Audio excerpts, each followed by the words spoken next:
Good morning, everyone. It's so great to join you today on day 2. I've heard great things about day 1 and looking forward to the rest of the day. I want to start by congratulating the First Nations Major Projects Coalition on your 9th annual conference.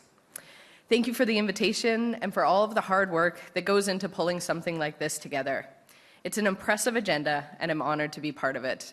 And on my way here yesterday, I was, of course, seeing lots of MPs and senators in the Ottawa airport. And when I said I was coming to this, many of them expressed how incredible the agenda looked and wished they could participate as well.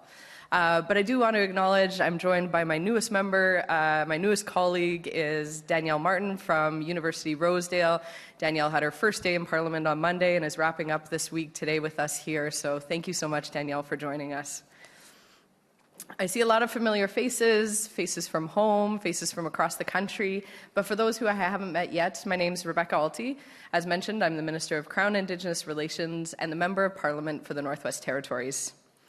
I was born and raised in Yellowknife, Treaty 8 and Treaty 11 territory, home of the North Slave Métis Alliance, the Clecho First Nation, the Yellowknives Dene First Nation, the Acacho First Nation, and it's a privilege to continue to reside on that territory with them.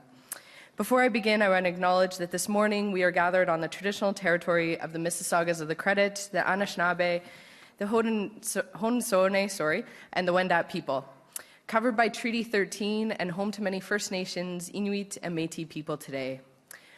I also want to welcome Her Majesty, the Maori Queen, to Canada. She'll be joining us today.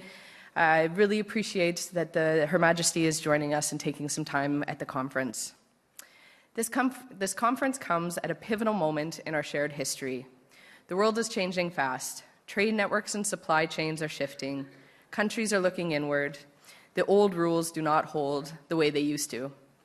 And as you already know, this is creating a great deal of pressure, disrupting supply chains, slowing investments, and causing layoffs. Indigenous people and all Canadians are feeling the impacts every day. But while the challenges before us are real, so too are the opportunities. And so the question in front of all of us, is simple. How do we respond? And our answer is clear. We must come together and work collaboratively in partnership to realize the opportunities before us and build a stronger, more resilient, more independent Canadian economy. But that begins with partnership, collaboration, and shared benefits that aren't just slogans. They're the foundation of our approach. We want to unlock Canada's true potential and build an economy that works for everyone. We want to get back into the business of building big things. We want to accelerate the major projects we need to create good jobs, lower the cost of living, connect regions, and ensure our security for generations to come. And I know this room is filled with people that share those same ambitions. But as the Prime Minister often says, it's not what we build, it's how we build. Because we know we cannot build Canada's future without Indigenous peoples, and we shouldn't try. Yes, we need to move quickly, but that doesn't mean we can move carelessly. Our government has been clear since day 1. Any major project that may affect Section 35 rights will only proceed with meaningful consultation with Indigenous peoples and in a manner that upholds modern treaty and self-government obligations. This is not optional. It's a constitutional and legal obligation. That's why we've invested $40 million to support Indigenous peoples' capacity to participate in consultations. It's also why we launched the Indigenous Advisory Council, made up of First Nations, Inuit, Métis, and modern treaty and self-government representatives, to support the Major Projects Office with expert advice on policy, operational practices, economic participation, and best practices for consultation, so that your rights are respected every step of the way. But we know that our real partnership must go beyond upholding the duty to consult. As I said, it's not what we build, it's how we build. We want to build an economy where Indigenous communities are at the center and not an afterthought, where local Indigenous economies are better integrated and have a real stake in national projects. An economy where jobs, opportunities, and prosperity flow into communities and not past them. That's why we're focused on projects that are not just shovel-ready, but also shovel-worthy. Projects that respect Indigenous knowledge and uphold Indigenous and treaty rights. Projects that respond to the needs and priorities of communities.